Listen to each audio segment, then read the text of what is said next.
Olá! Nesse vídeo nós iremos falar sobre metodologia ágil.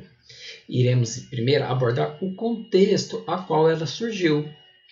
Bom, nas décadas de 80 e 90, quando os sistemas de software começaram a ser produzidos de alta escala, os ciclos de desenvolvimento foram surgindo para organizar o processo de desenvolvimento. Nós já vimos alguns, como cascata, prototipação, o modelo incremental, e vários outros foram surgindo. Bom, estes modelos eles são conhecidos como modelos tradicionais. Basicamente, o enfoque deles é a documentação do processo de desenvolvimento. Então, eles definem etapas e, entre cada uma das etapas, é principalmente elaborado um documento, que irá então ser utilizado na próxima etapa e então, sucessivamente, até final, a entrega do nosso software. Assim, a comunicação entre a equipe ocorre por meio da documentação e também entre a equipe e o cliente. Bom, e por que esses princípios acabaram surgindo, Na verdade, como melhores práticas nessas décadas. Bom, primeiramente, se enfocava muito os sistemas grandes, que eram compostos por vários programas, que dependiam um do outro. Além disso, os projetos eram formados por várias pessoas. E muitas vezes as pessoas trabalhavam em diferentes projetos e em diferentes empresas, bem como também em localizações distintas. Assim, os projetos tinham que se fundamentar em planejamento detalhado e cuidadoso, utilização de várias ferramentas para a criação de documentação. Além disso, um grande esforço para o controle das atividades e a garantia da qualidade formalizada. E assim, então dizemos que esses modelos, esses processos que aconteciam de desenvolvimento nas décadas de 80 e 90, eles eram dirigidos por plano, porque exigiam um alto planejamento e a documentação a ser tramitada entre a equipe. Assim, por exemplo, precisava se especificar completamente os requisitos para só então projetar o software, construir e testar. E essa especificação de requisitos, esse conhecimento gerado, era utilizado até mesmo para negociações com o cliente. Tamanha a importância, então, que nós temos a compreender as necessidades dos usuários e precisava compreender-se completamente. Com isso, ocasionava uma sobrecarga no planejamento, no desenvolvimento e na documentação do sistema. Imagine então uma mudança. Percebia-se que houve uma mudança de requisitos ou a compreensão de um requisito. Modificava-se muito, podendo modificar-se muito o planejamento, impactando toda a equipe. Bem como também não havia uma cultura de se compreender essas mudanças. Bom, mas aí vieram as perguntas, de várias pessoas ali que trabalhavam com o desenvolvimento de software. Pode ser que isso seja bom para softwares grandes, para sistemas demasiadamente complexos. Mas e para os sistemas menores ou de tamanho médio? Faz sentido usar essa mesma dinâmica, essas mesmas práticas? Bom, é necessário então gastar o mesmo tempo com planejamento e acompanhamento que esses grandes softwares têm? E além disso, para só sistemas pequenos, uma equipe muito grande pode ajudar ou pode atrapalhar no processo de desenvolvimento? Além disso, nós temos que considerar também que há diferentes escopos para os sistemas de software. Entretanto, é importante salientar que os ambientes empresariais dinâmicos, aqueles em que os requisitos mudam muito rápido, ou com a sua forma de se desenvolver, envolve muito, principalmente agora nessas empresas que nós temos nessa década, com a necessidade de ofertar, que eles têm uma necessidade também rápida de ofertar produtos, cada vez mais rápida. Então, como é que se produz software neste contexto? Desta forma, os desenvolvedores começaram a se perguntar como é que nós podemos tornar o processo de desenvolvimento mais rápido? E começou então a surgir ações, né? E uma delas que se destaca é o Manifesto Ágil, que foi uma publicação de um grupo de 17 pessoas que estudavam sobre o processo de desenvolvimento, que tem o seguinte texto: estamos descobrindo maneiras melhores de desenvolver software, fazendo-os nós mesmos e ajudando outros a fazerem o mesmo. Aqui eles estavam falando da prática deles de desenvolvimento de software. Eles estavam procurando novas formas de desenvolver software, nesse contexto então aí que seja mais dinâmico, e também transmitindo esse conhecimento para outras pessoas. Bom, através deste trabalho, do trabalho que eles realizavam, eles passavam a valorizar, então passaram a valorizar indivíduos e interações, mais que processos e ferramentas. Ou seja, né, dar ali valor às pessoas, às capacidades das pessoas, né, e a interação entre essas pessoas, a comunicação entre elas, ao invés de tudo planejado, né, as etapas sendo planejadas, cada uma das atividades sejam planejadas e acompanhadas, e ferramentas que possibilitem esse tipo de controle. Um outro item que eles passaram a valorizar foi software em funcionamento, mais do que documentação abrangente.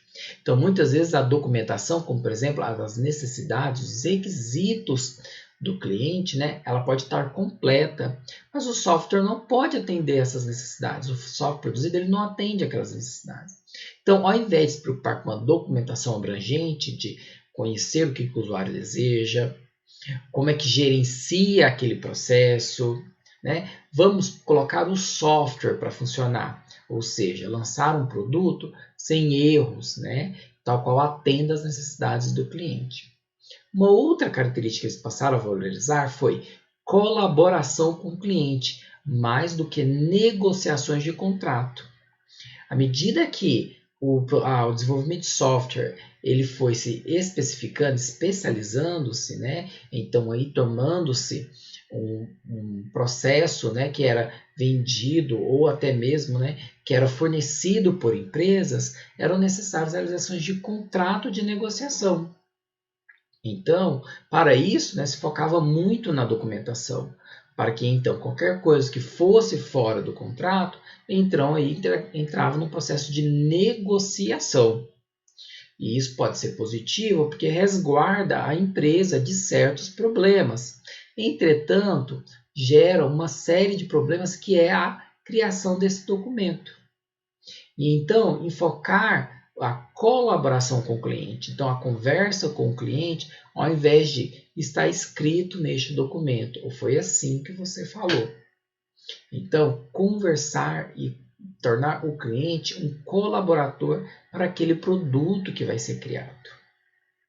E uma outra característica é responder a mudanças, mais que seguir um plano. Né? Nós falamos um pouquinho sobre questões de mudança em outros vídeos, e aqui ele vai enfocar isso.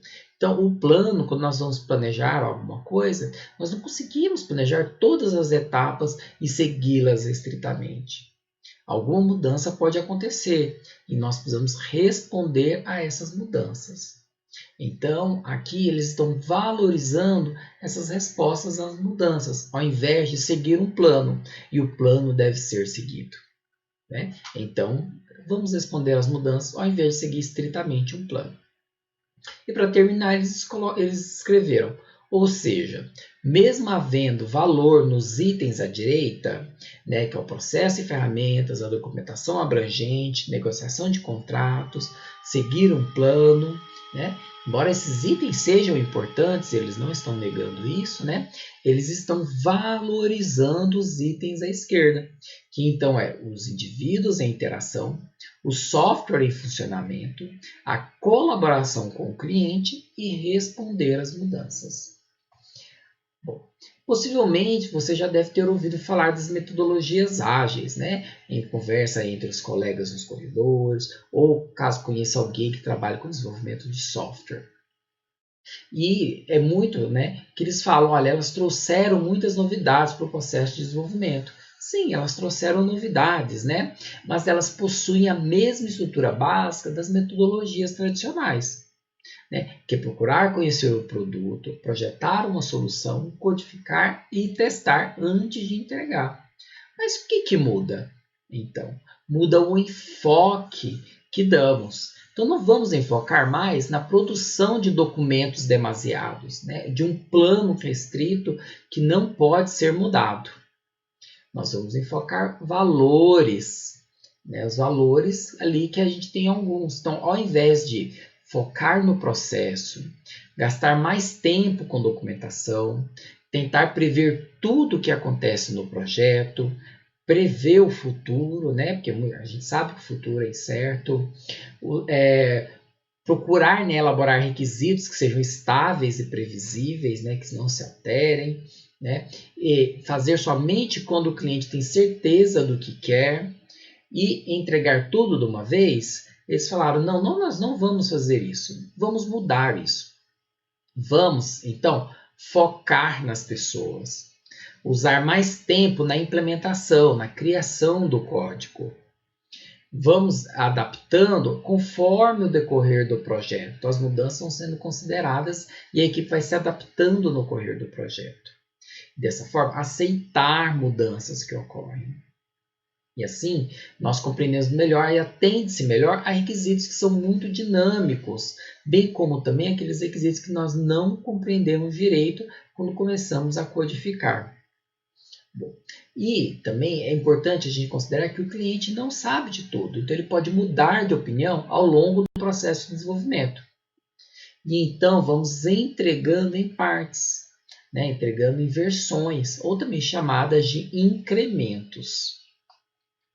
Assim, as metodologias ágeis elas propõem um conjunto de princípios que envolve, né, a relação com o cliente, então envolver o cliente no processo de desenvolvimento, a entrega por versões, né, a entrega incremental, né, o enfoque na habilidade, na competência e na comunicação entre as pessoas, saber que mudanças vão ocorrer, então nós temos que aceitá-las e sempre manter a simplicidade do desenvolvimento. Bom, você deve estar se perguntando, olha, então os métodos ágeis, eles não usam documentação?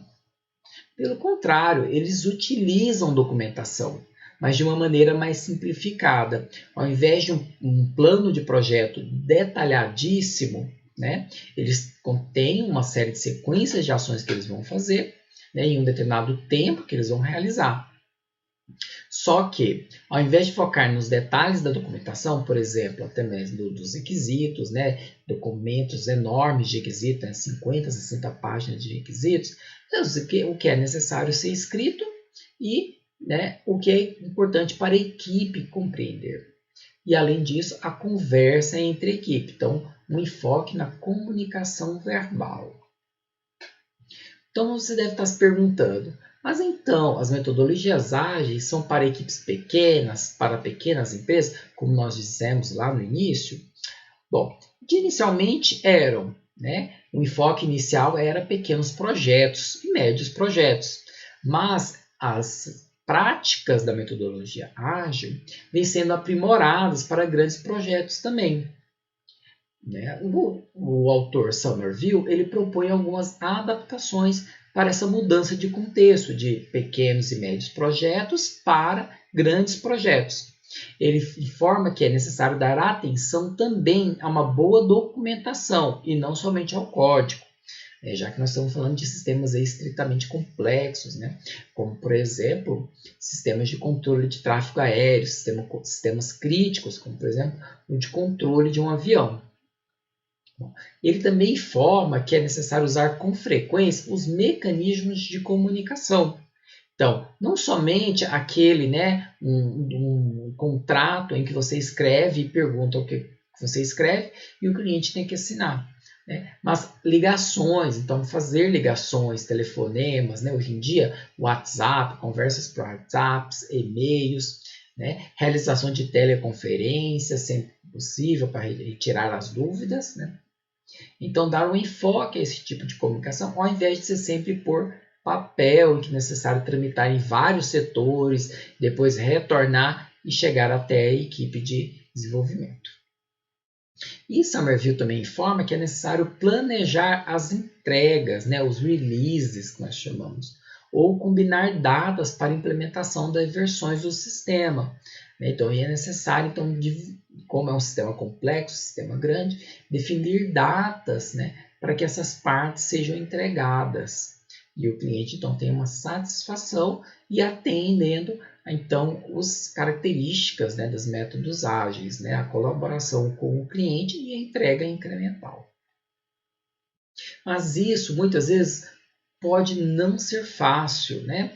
Geralmente grandes empresas, né, ou em grandes gerentes de software acostumados a grandes projetos, eles não podem ter intimidade com metodologias ágeis, embora este contexto já tenha sido alterado nos últimos anos, desde o lançamento ali, desde o surgimento dessa vertente da metodologia ágil. Mas nós temos que considerar que as empresas, né, elas podem ser grandes, né, e elas carregam uma cultura já de décadas, e ela pode então não combinar com esses tipos de metodologias ágeis. Pode até haver um processo dentro da empresa para tentar se adotar metodologias ágeis, mas envolve uma mudança cultural e com isso ela não é tão rápida quanto o que acontece em pequenas empresas. Né? Bom, em grandes empresas também nós temos outro detalhe, nós temos vários níveis de profissionais. E as metodologias ágeis geralmente solicitam os profissionais mais experientes, né? Então, uma equipe coesa, experiente no processo ali do desenvolvimento daquele tipo de software. Mas e quais são as vantagens, então, dos métodos ágeis? Bom, há um aumento da satisfação dos clientes, visto que nós entregamos ao cliente várias versões do software e ele pode ir opinando, ele pode ir solicitando modificações, né? O produto final ele tende a ter menos reclamações dos clientes. Bom, há também uma melhoria na comunicação e aumento na colaboração dos envolvidos. Né? Então, quando o cliente ele percebe que ele é um papel importante ali no processo de desenvolvimento, né? Ele percebe o empenho da equipe em tentar atender às suas necessidades, isso já melhora a comunicação entre o cliente e a equipe de desenvolvedores. E também entre a equipe de desenvolvimento. Né? Eu confio no trabalho do outro. Né? O que o outro me diz é a partir do seu conhecimento, da sua experiência, que é importante para a minha equipe. Bom, além disso, uma outra vantagem é o aumento do retorno do investimento nos projetos. Então, eu construo soluções que dão um retorno melhor, né, em termos de investimento, né, ao quem vai utilizar aquele software. Bom, além disso, como eu tenho um processo dinâmico de desenvolvimento envolvendo o produto sendo construído de modo mais rápido, né, há uma motivação maior da equipe e também um impacto na qualidade desse software. Além disso, como eu tenho que produzir de forma rápida, pode haver uma diminuição dos custos, ao invés de gastar muito tempo com o planejamento e replanejamento quando há necessidade de mudanças. E por fim, que é o que mais chama a atenção, né, das equipes de desenvolvimento, é o aumento da produtividade dos desenvolvedores. Mas e quais são as desvantagens? Né? Bom, nem sempre o cliente está disponível o tempo necessário para acompanhar o projeto. As metodologias ágeis necessitam de uma comunicação constante com o cliente. Pode ser que ele não tenha aquele tempo necessário. Bom, uma outra desvantagem é que algumas pessoas podem ter dificuldades de se adaptar ao ritmo desses projetos. Métodos ágeis geralmente exigem um desempenho grande da equipe, tempo de dedicação de trabalho mesmo da equipe, né? Usualmente de 40 horas semanais ou até mais, dependendo de alguns contextos. Né? E de engajamento também, que as pessoas gostem de trabalhar entre si.